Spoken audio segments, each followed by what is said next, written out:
MB Enclosures has his own YouTube channel, and this guy is an animal when it comes to designing boxes. Unbelievable. I couldn't even believe that there was 2 8s in there. This guy right here is doing something special. I welcome y'all to MBE, what you about to see, box building in a different league. In this SQL scene, believe that money ain't a thing when it comes to its kings. Now that's fact, not fiction. Call 44694 48 then 18. Don't matter, you got 4 8s or 1 8 or anything between. He got what you need. This is my crew. This is my gang. These are my kings.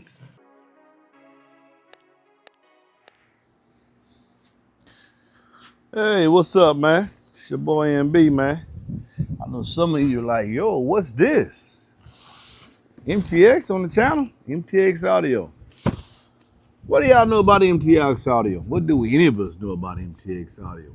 Other than it was a company started, I believe, in 1979 by John Ivy. And now he has passed, and his son, John Ivy, has control of the company now. MTX is making a noise. They're one of the big cardio players back in the 90s and 80s. I myself ran the black gold from MTX. Black gold line, very, very great sound quality drivers, if you ask me. That's when I was, even back then, I was switching out subwoofers left and right. But I was running 12s at that time, 12s. So it was Robert Fosgate, Kicker, Orion, MTX, and who else was big during that time? I believe Phoenix Gold. Well, MTX went through a lot of changes. They're big in Europe. They do a lot of productions. They actually make subwoofers here. They bought a audio company somewhere in California. I think it was called Sound Craftsman or something like that. But they was actually making drivers here.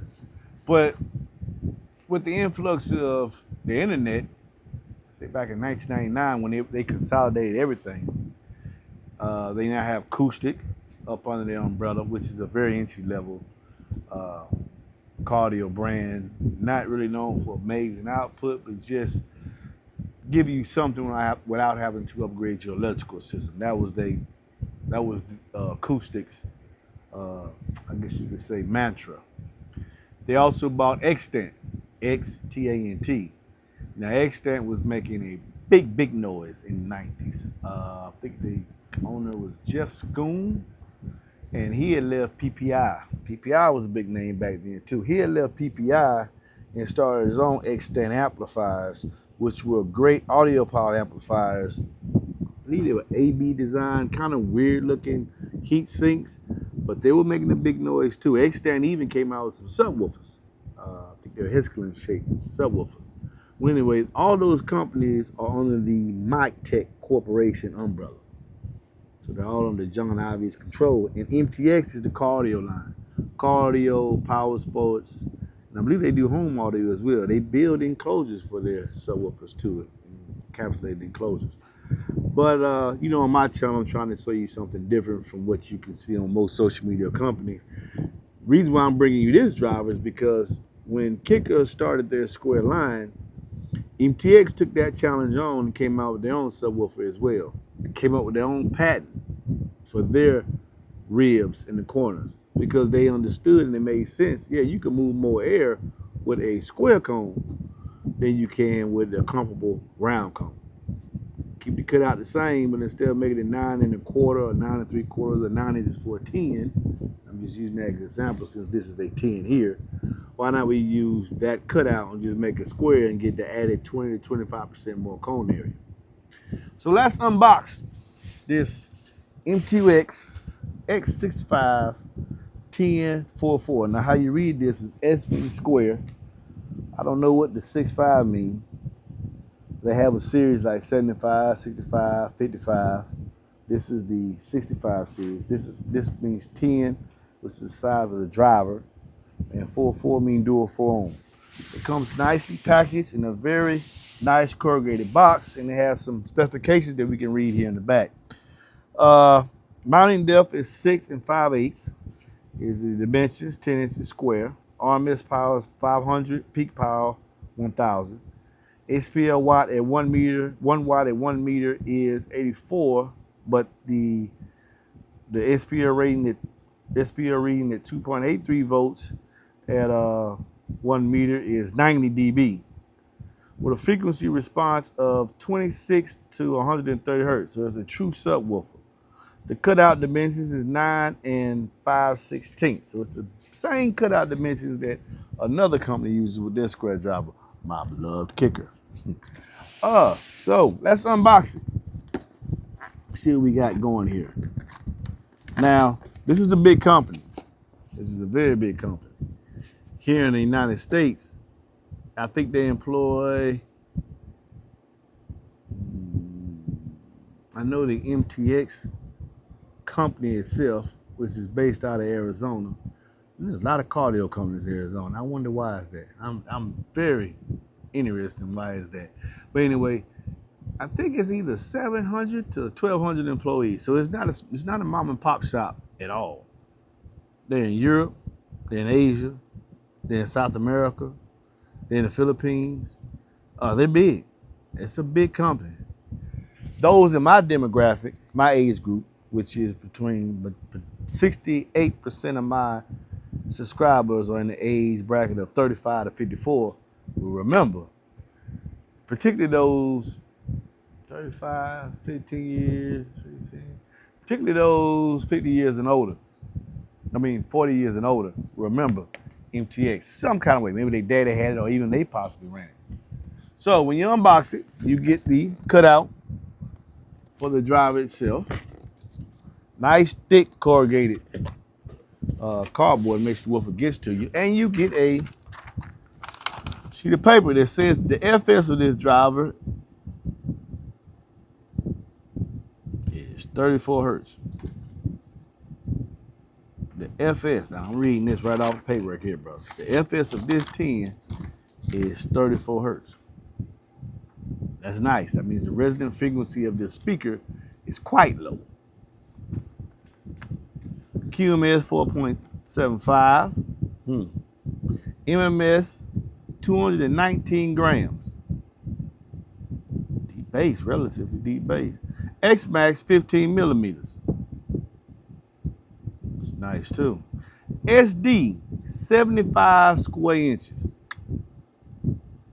That's close to more than 2 standard size cutout 8s and right around any Super 8 that has 36, 38 square inches. One of these has the same SD as 2 8s. Volume displaced is 0.7, the VD is 0.74 liters per stroke. That's nice as well. QES 0.8. RE, now this is interesting. They took the RE and it's a dual 4. They said the RE resistance is 1.73. So they're showing the resistance when you wire it down. Or maybe they showing you, no, they showing you this when you wire it down. BL, it's not that much, 10. So 10 times 10 is 100 divided by RE, which, they say 10 by 10 is 100 divided by RE, which is 1.7. Yeah, that's a strong BL there. RMS power 500, QTS is 0.69, which means it's leaning more toward a sealed application than a ported application. However, that also means the bass is going to be very exaggerated. Maybe because of that XMAX. And they doubling down on that SPL reading of 90. Then they give you the dimensions of the driver itself and the cutout. Recommended power 250 to 500 watts.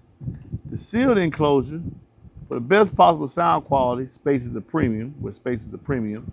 They recommend a sealed enclosure for excellent sound quality with increased output compared to a sealed. The vented enclosure. And they give you the specs. They say for a sealed, 1 cube, and for a ported, twice that. I guess tuned to your choice. Nice, nice. Let's get this boy out the box. Let's get a look at it. Let's get a look-see. Let's get a look-see, you know what I mean? Now, I got this for my reseller. I've been seeing them for a while, but I didn't know if y'all would have any interest in it. But I said, hey man, let's start keep talking about the same old stuff over and over again. Let's talk about something new. And that's what we get in this channel, because I'm not an affiliate for nobody, nor do I use affiliate links, none of that stuff. Here you get my unsolicited opinion, and I'm gonna show you a variety of stuff. I don't want to be beholden to nobody, you know, paid sponsorship and all that. I get paid off my boxes. Yeah, I get paid off my boxes. At the end of the day, you're gonna need a box. And just like trying to be affiliate with somebody, you piss them off, they got control over you. I ain't quit my job to work for nobody, you know what I mean? Where MB work for MBE. That's it. Oh Lord, look at this. One thing I would say for sure, I do believe that 500 watts is not a stretch. Let's turn this camera around and get up close. Look at this boy. Okay. Well, first thing we're gonna notice, get this out the way, get you kind of centered right here. Let's look up front. Now here we have 75 square inches of cone area. So that is 9 by 9 is actually 81. So they're taking away the half the surround and tell you what's actually moving per stroke, 75 square inches. That's a lot of air being moved per stroke, especially when you got 15 minutes of XMAX. It has a, what I would call a concave cone, very rigid. You see how much, yeah, this is a very rigid cone. As you can see, I'm trying to see if I can cause a kind of bend. Oh, no, this is a rigid cone that it has, from what I can see. Oh, there we go. Y'all can see that. It has ribs on the other side that correlate with the, yeah, they got ribs on the other side of this cone. Let me see if y'all can see that. Get in a little close. Can y'all see that? Let me move the camera in just a little bit more. Let's come on in here. Come on in so we can see this. Yeah, you can see the ribs right there. Yeah, now that's going on all around the cone. Those ribs. Those ribs are going all around. Let me see if I can get y'all a good shot of them. There we go. Maybe that. Hopefully y'all can see them right there. Yeah, can you see them ribs right there? Yeah, that's a good shot right there. So that's going to help support the cone even more so. It is very stiff. I will say that. Very rigid cone. Now, moving over to the surround, this is the issue with the square subs. Back this camera back a little bit. How do you stop the cone from flexing or distortion and keeping the ribs out of the corner, right? Well, this is their answer. So we have an indentation here, indentation here, indentation throughout, that when you move the cone, okay, so the movement is primarily there on the outstroke, as you can see. But what do we, and there on the instroke? Moving it, I'm gonna tentatively say I don't disagree with 15 millimeter XMAX. It'd be nice if they had a screw hole here, but as with any reputable big brand, and those in the Latin market, as you can see, let's move in a little closer here, boom. They have a nice foam that will help seal it even more so to the basket. The cutout is 9 3/4 of an inch. That's nice. They have their own basket design. I've not seen that anywhere. Rigid, stiff, a very stiff cast aluminum frame. Vents along the bottom of the frame to help cool the voice coil off. Now, what's interesting about this is that they list the voice coil size as 2 inches. Now, that to me, let me see if we can get that in there so y'all can see that. Do y'all? Let me see. Y'all make sure. It's hard to get in there because of the cone. But what I'm seeing, fellas, maybe I can get in a little bit closer. There we go. There we go. That's a good shot right there. Come back a little bit more. There we go. So it looks to be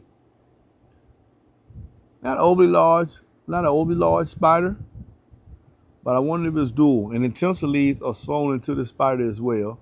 And they say that's a 2-inch voice cord. It looks like a 2.5. I mean, looking at it, they say it's a 2-inch voice cord, but it does look like a 2.5. Let me see, boom. Back out, yeah. They say a 2-inch voice cord, but it's like a 2.5. Now the tensor leads are sewn into the coil. It is a dual voice cord. Nice push terminals, look like they would accept, probably 12, 14 gauge. The woofer is only rated for 500 watts RMS, so, but it has a very high sensitivity. Let's get this over. This should be easy to get off. Back.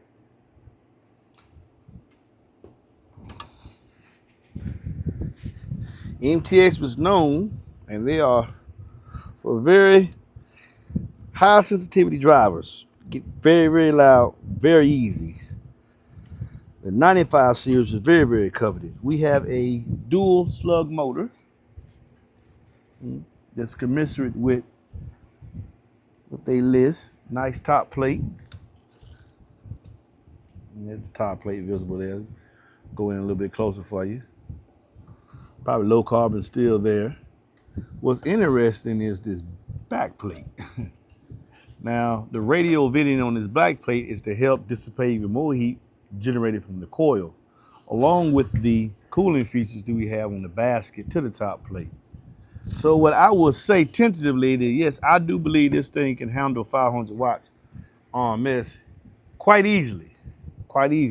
I like what I see. I don't know about you guys, but I like what I see because I know about MTX from my day, and bringing that to you guys today, with the influence I have on the channel, I'm going to say I think I'm happy with what I see, and I can't wait to do the free air testing just to see this boy move. And I looked on the internet, nobody is looking at MTX Audio. Now that could be because they don't have a good, strong marketing presence. Sometimes older companies don't see the need for it and don't realize that they have to, in today's era, get in front of people, especially when you have a outstanding product. So what we're gonna do next is first we're gonna get this motor boot on. Before we do anything, we're gonna do some free air testing with this boy, and see it move, see if this surround dimples, see if they have their own way of fixing it, different from another manufacturer that uses. Okay, I did have it on the correct way, so this was the correct way.